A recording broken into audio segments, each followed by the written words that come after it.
And we're recording, okay. So you found some of my videos on YouTube, or you found my LinkedIn account? How did you find me?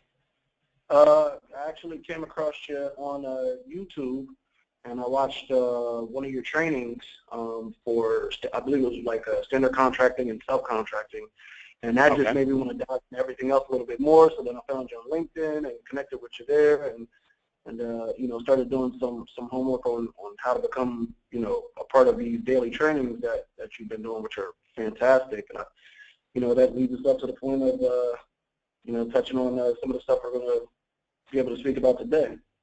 Awesome, awesome, awesome. I appreciate that. You know, it's funny because I really have no idea what I'm doing when it comes to YouTube. I just started using YouTube a year ago. Most of my videos weren't public information because I was afraid that my competition would get their hands on them and they'd learn all my tricks, and then, you know, what good am I if my competition knows everything I know? But I finally just said one day, you know, whatever, it's going to wind up in their hands eventually anyway. And I uploaded this stuff to YouTube, and it just went viral like crazy. Yeah, absolutely. The funny part about it, if you search government contracts, and again, I still have no idea what I'm doing on YouTube, but I'm getting there.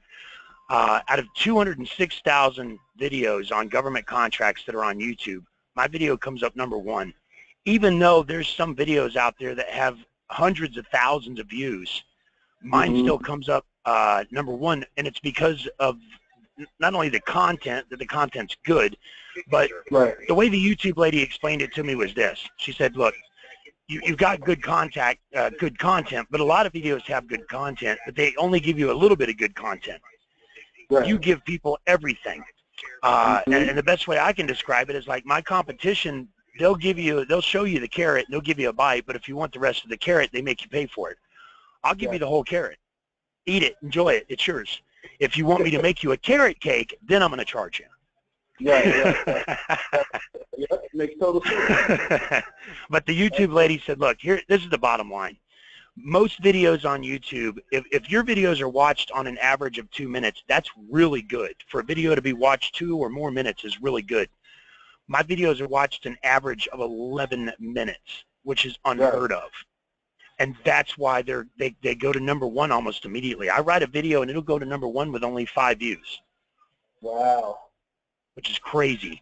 So if that's an area that you would like to get into, like making a video about what you do and being a specialist in your area, I'll teach you. I'm going to teach you everything I know regardless, not just about government contracts, but state, local, federal, industrial, residential, commercial, things that work for my clients, things that work for me, things that my clients taught me. I'm going to teach you everything.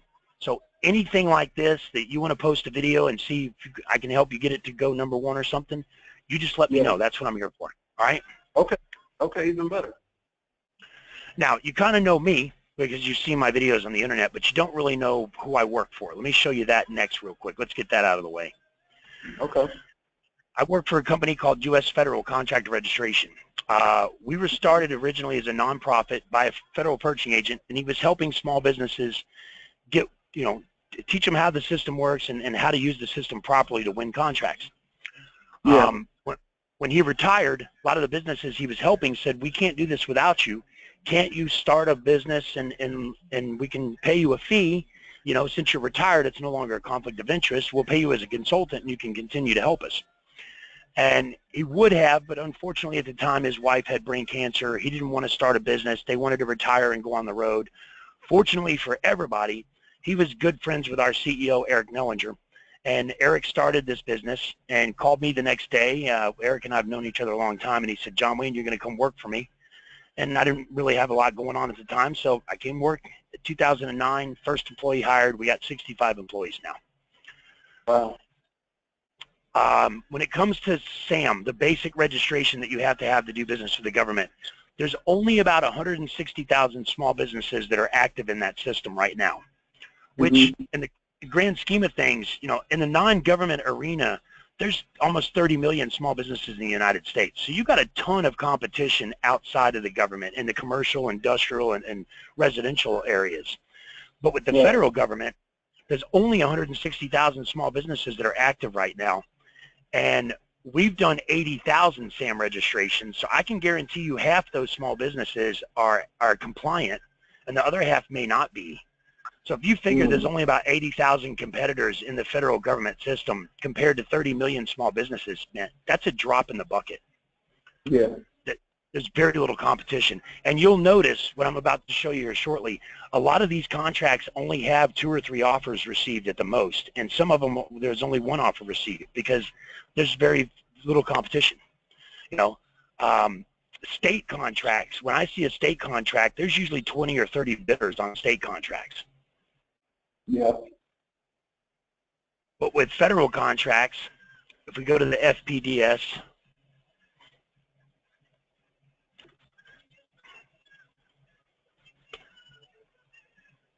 and what would be a good keyword that you would want to search?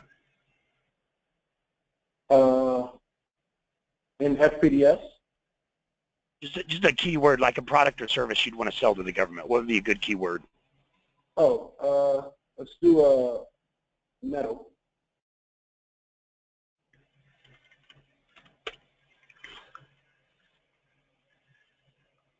So there's 279,587 contracts in the system under metal.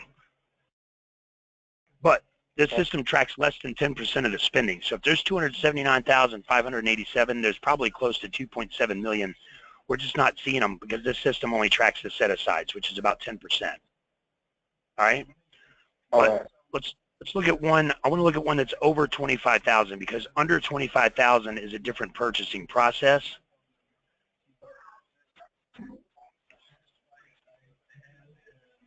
Okay, so this one's over 25,000 right here. Click the view link. So it's 12/14 to 6/23. They got a couple of months to do this job. It's almost a $90,000 contract. They're a small minority-owned, woman-owned business. They only did 100,000 in revenues last year with 2 employees. Even though they only did 100,000 in revenues, the government gave them 1 contract worth almost as much as they did the entire year last year, which you'll see that happens a lot. And this was done as a simplified acquisition for ammunition storage magazines, and it was only 4 offers received.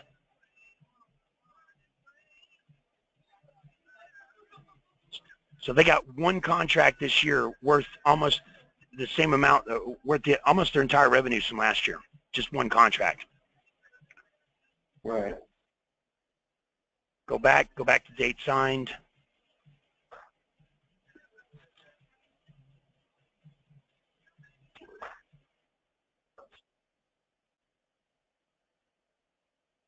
All right, this one's over 25,000.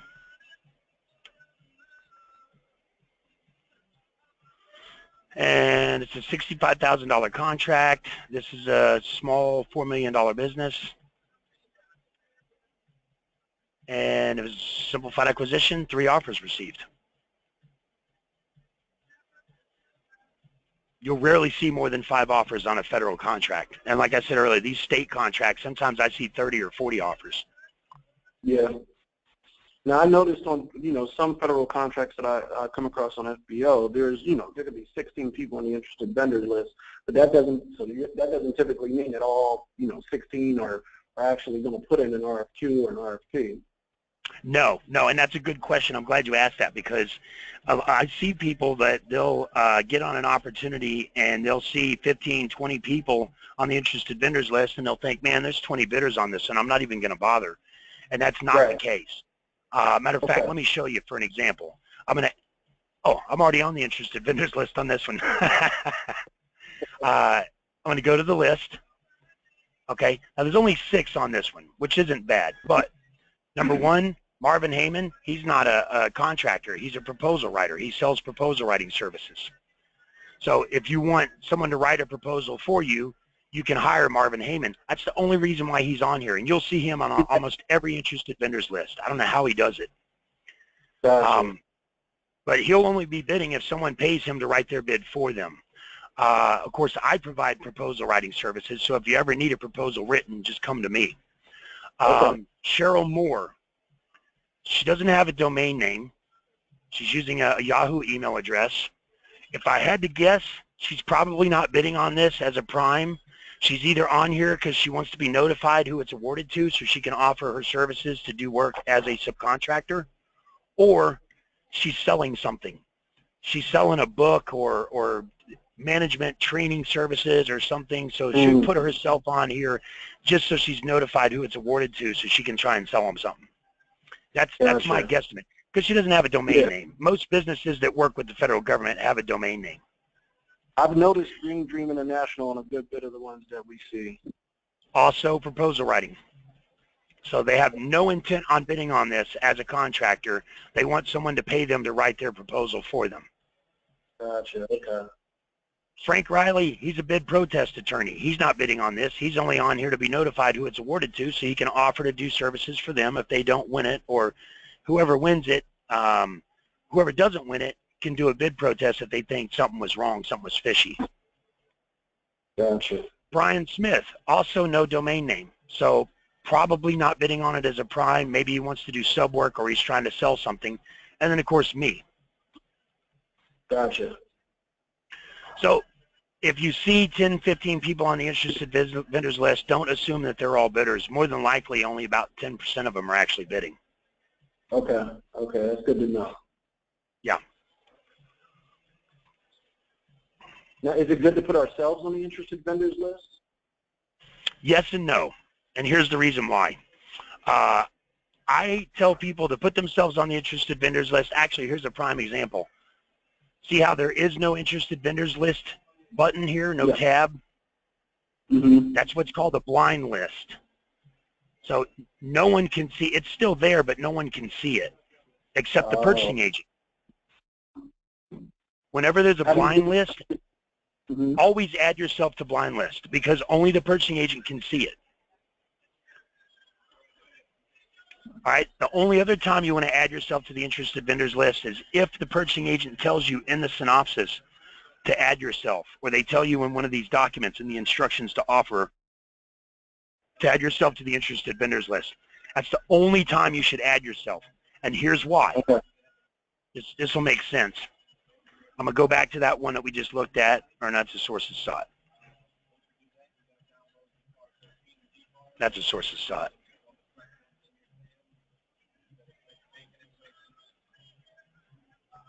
Who's the one we just looked at?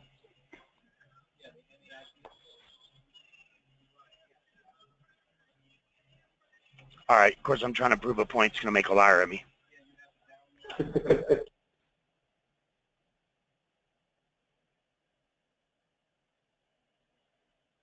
We'll just go to basic construction. Okay. Okay, so for example, this one has the interested vendors tab, and it also has the interested vendors button. Now, unless the purchasing agent tells you to add yourself, or in the synopsis it says to do it, or it's a blind link, you can see it says add yourself, but you can't see the actual tab. That's when you do it. The reason why you don't want to do it is because there's companies that use the interested vendors list as a database to mine names and phone numbers so they can call you up and sell you stuff that you don't need. So Gotcha. Every time you add yourself to an interested vendors list that's a public list, you're putting your name out there for the spammers and the ambulance chasers to grab your email and your phone number and your name and to put you on lists and then sell those lists. And you'll get more and more phone calls from people selling you stuff you don't need, trying to scam you. So I don't suggest it. The best thing to do, if you're interested in an opportunity, put it on your watch list, because the watch list only you can see. Right, right. And then you can go to my FBO and you can go to your watch list, and there's all the things that are on your watch list. And if it's on your watch list, you'll still be notified who it's awarded to, or if it's modified or changed or anything. Now, we have a couple things on our watch list, and I noticed that one particular contract that we submitted for an RFQ, it reached its archive date, and it's no longer there. But, how do we know whether it's been awarded or when it will be awarded? Will we still get a notification even if it doesn't pop up? 99% of the time, if you're on the watch list, 99% of the time you will be notified who it's awarded to. And it's not so much that they're supposed to, which they are, but they do it because people in general are lazy. And when a purchasing agent awards something, they'll notify everyone else immediately so everyone else stops calling them and emailing them and harassing them about it. Gotcha. So it's to their benefit to notify you when it's awarded, even though they're supposed to. It's to their benefit to do it because it's going to make their job easier by getting you off their back.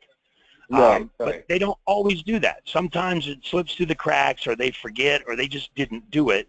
So you do want to keep an eye on them. If a solicitation is supposed to be awarded on a certain date, I'd go ahead and check FBO the next day if you don't get a notification. Okay. Now, another trick that's kind of funny, if you ever bid on a contract and out of the blue you get 2 or 3 phone calls and emails from people saying they want to work for you as a subcontractor, that's because you've been awarded it, and the government notified everybody else that it's been awarded, so they stop harassing them. And then those people will now call you and email you and ask you if they can work for you as a sub, even though the government hasn't even notified you that you've been awarded yet. Oh, okay. It's funny. It's funny. But if you ever get a phone call or a couple of calls, a couple of emails out of the blue, and they're saying, hey, can we work for you as a subcontractor? Congratulations, you won that. You have, in fact, won it. You just haven't been notified by the government yet. That's crazy. You know what, John? I actually did receive an email of somebody saying congratulations, and I thought it was just spam. I'm like, there's no way they could congratulate us on the contract that we won and offer their services, because I haven't heard anything about winning a contract yet. So I just looked at it as spam. When that's the case, forward that email to me. Anytime anything looks suspicious whatsoever, or if they're asking you for money in any way, shape, or form, if they're asking you for a credit card or a check or do a money transfer or wire, anything like that, before you do anything, I don't care if they tell you that they work for me, or if they're my assistant, or they're my wife or my girlfriend. I'm single. So that right there is a red flag, because they do this stuff. Gotcha. I've actually got people that follow my YouTube videos, and when someone will post a comment on my YouTube video, hey, John Wayne, I'm interested, here's my phone number, give me a call, these guys will call them and tell them that they're John Wayne. Wow. That's how I'm followed. So yeah, anytime you got anything like that, forward it to me. I know the scams. I'm also going to teach you how to search on your own and know when you're being scammed, because there's certain things you can do to figure out scams real quick. And like I said, I'm going to teach you everything I know. So that's another thing I'm going to teach you that's going to help you in the long run. Okay. Because some of those guys will send you an award notice saying, congratulations, you've been awarded. We need you to ship XYZ. We're going to send you a cashier's check overnight, FedEx. And sure enough, they'll do that. And then you ship the product, you know, and come to find out that cashier's check's worthless and you just shipped your stuff and they got it now. Wow. Or another scam they do, because sometimes people won't ship it until the check clears, they'll make a fake order and they'll send you a fake cashier's check, and then they'll call you the same day and they'll say, hey, did you deposit that already? Oh, shoot, you did already? All right, well, I tell you what, for your hassle, I don't want to make it hard on you. Since you're a good guy and blah, blah, blah, I'm going to let you keep half that money. Just take the other half and wire it to me, Western Union. And, of course, you wire half that money back, and that check never clears. You know, anytime they're asking you to wire money, don't do it. But anything else you get, just forward it to me, man. I've always got your back. Okay, sounds good. Now, Simplified Acquisitions. You've seen my videos on Simplified Acquisitions, right? Yes. Yep. Okay. That's where, well, let me show you a prime example. Because they're not put out for bid, and there's no requirement for the rule of 2, a lot of times they'll prepay, and there's only one offer received. So, for example,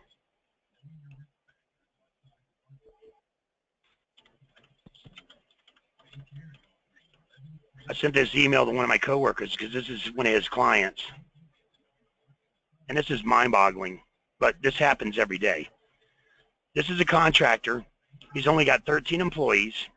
He only did $1 million in revenues. It's not a big company. To a small business, $1 million is a lot. To the government, that's a drop in the bucket, okay? Right.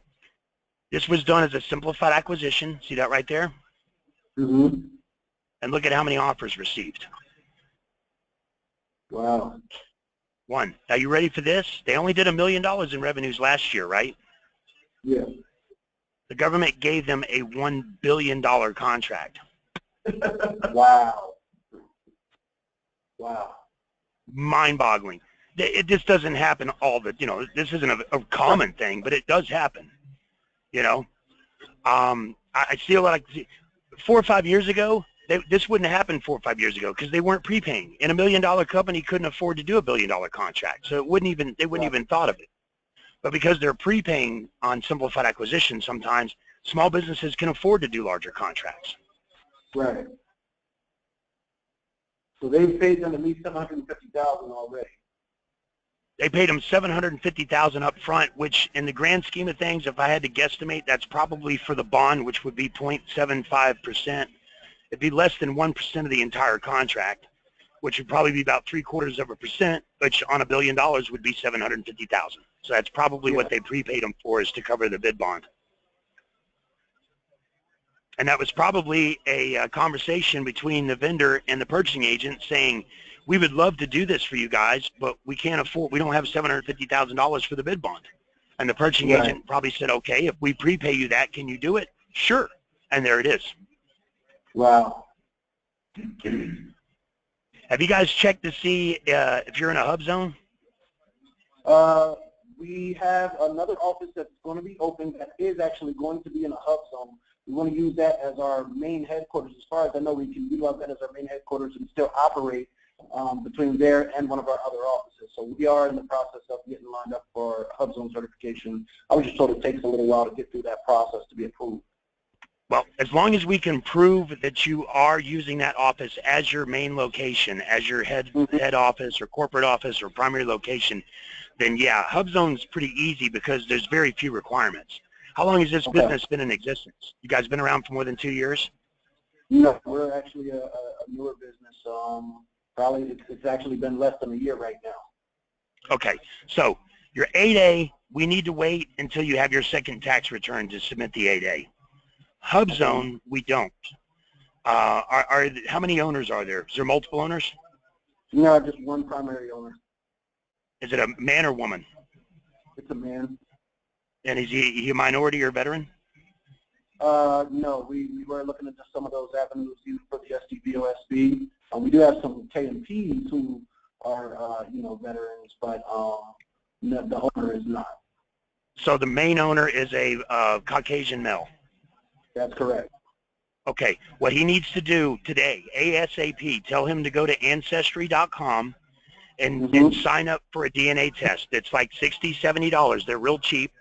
It takes 4 to 6 weeks to get the results, but if he's at least 1% Native American or more, most tribes will accept him and they'll give him a tribal card. If he gets a tribal card, he's guaranteed an 8A as long as he fits the financial criteria. Gotcha. And that's huge because, I mean, if you look, veterans got it pretty good because veterans get 5% set aside, but there's only 40,000 veterans compared to women get the same 5%, but there's almost 70,000 women. So there's twice as much competition there. Yeah. But the 8As get the same 5% that women, minorities, and veterans get, but there's 1/10 of the competition. Wow. And same thing with a hub zone. Now, the thing about a lot of these programs, and you want to be careful, where's it at? Right here. Just like your taxes, you can do any of these programs on your own. You don't have to hire an attorney. You don't have to use a professional service like us. You could do your own taxes if you wanted, or you could pay an attorney or an accountant. Most people do. The problem is, if you attempt to do it and you're decertified or you're declined, say you do it and you fail, then you can't come to me and say, John Wayne, we tried it, we failed, we want you to do it now. I have to wait 1 full year. Okay? So any of these programs that you're serious about, before you attempt to do them on your own, check with me first. And I'll show you what we can do and how much we would charge. And a lot of times it makes more sense just to pay us and have us get it done. Because we can do a hub zone. We can get a hub zone done sometimes in 2 to 3 months. Most people that self-certify in a hub zone, it takes them 1.5 years because they fail the first time and they have to wait a whole year to do it again. Right, right. And I think it would make more sense to honestly utilize your services so we can get it right the first time and go from there. And get it done quickly. Same thing with the 8A. Now, I don't know if you've known anyone who's ever applied for Social Security or disability or even this one pisses me off. When veterans get their honorable discharge, they actually have to apply for their benefits.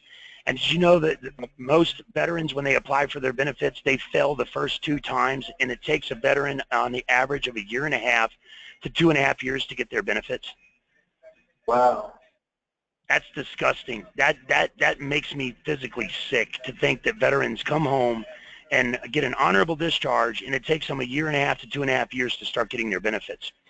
But that's the way it is. And it's the same thing with disability and Social Security, unless you hire an attorney or a professional who can get it done in 3 to 6 months. You know, that's the example I like to use, even though that the thing about the veterans, that really bothers me. The 8A, you guys can qualify for the 8A if he is a Native American. You're guaranteed an 8A if he fits the financial criteria. His personal net worth can't be over $250,000, not including his residence. Okay. So if he's already over that, and even though he's Native American, he's not going to qualify. He would have to take personal assets and put them into the business. Now, if the business is more than $4 million in assets, then that's not going to work. So those are the 2 main things right there. Gotcha. And if he's made more than $250,000 in the last 3 years, we're going to have to make it so over the next year he pays himself less, puts more money back into the business, and then we can average that out and get him into the 8A program that way. Gotcha. All right. Now, have you checked to see what type of competition you have? For the line of work that we're doing right now, we're basically kind of trying to get into the brokering aspect of things, but we also want to be able to not only just broker, but get in position to be a prime or subcon, wherever we can get into to help out on the IDIQ or anything like that. We're kind of just learning as we go here, but we scoured FBO pretty much daily to try to see what we can kind of broker, and then we are also in the process of finalizing our FCL so that we can become a prime on some things as well, and then also developing some rapports with some other companies so that we can subcon if need be our services as well to do the brokering. Sure.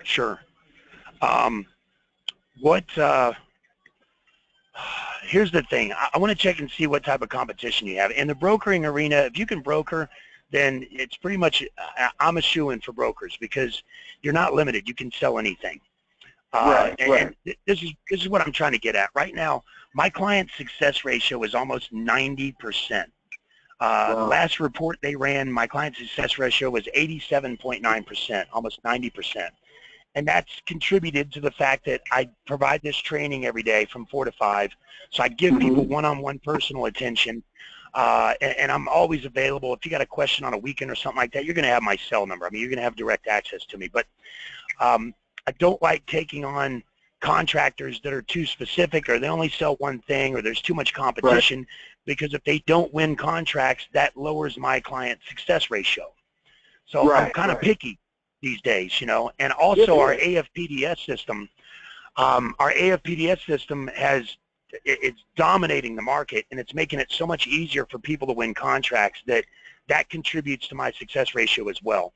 I'll show you the AFPDS here in a minute, but I just want to make sure you don't have a lot of competition. What state are you guys located in?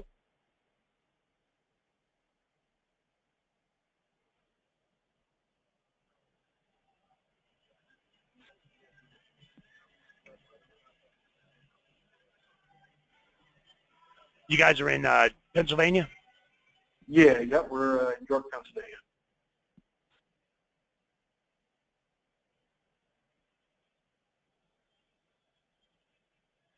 What county? York County.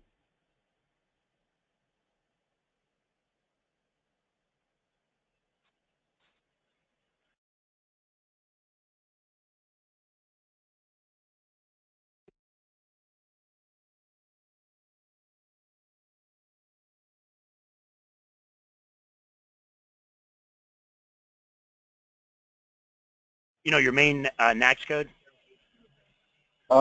We have a few NAICS codes that we use. Let me see here. I'm just going to give you one for And that's another thing I want to touch on is, we're kind of spread out between the services that we're looking to offer. But well, I'm going to teach you guys how to broker, and we're going to do that by keyword anyway. So. Okay, even better. Well, do you just want me to just give you one of our NAICS codes? Yeah, just give me one. Okay, let's do 541519.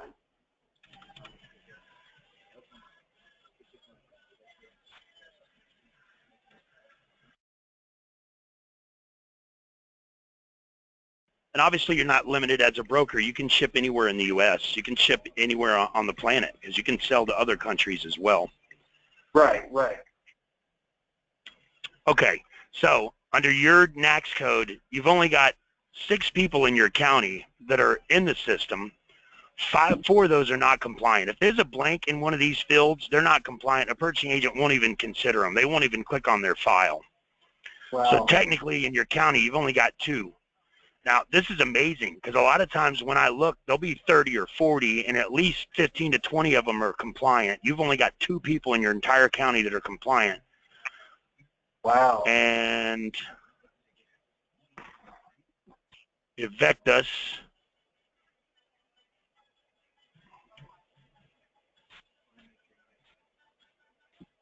their website doesn't work through federal firewalls, so that's strike 1 against them. Ooh.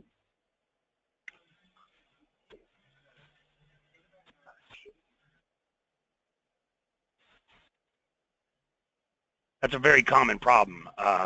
Most websites aren't viewable by the federal government. Mm. In order to combat that, with our Simplified Acquisitions program, we include a free website that we guarantee works through all federal firewalls. So you can put your cap statement and stuff on there, and they guarantee to receive it.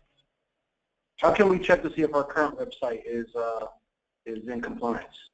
I can tell you right now. See, I just checked on this one too, and see how it says not found? Yes. If I copy that and post it in Google,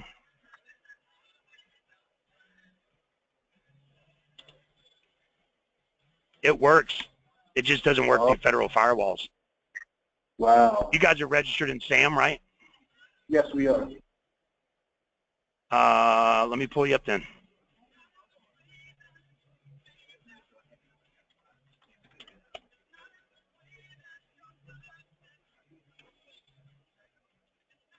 What's the name of the business you're registered under? Tactical Results Group.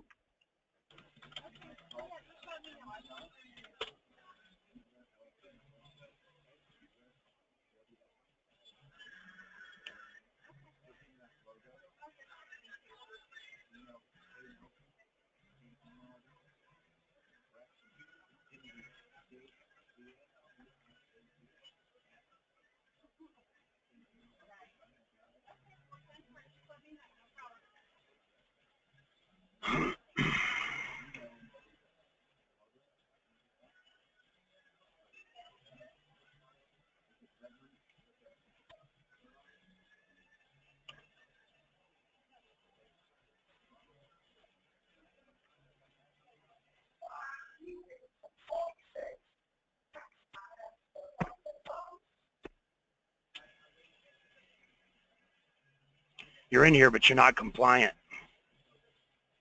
Mm. Okay, that's your website right there, right? Yep. Cross your fingers.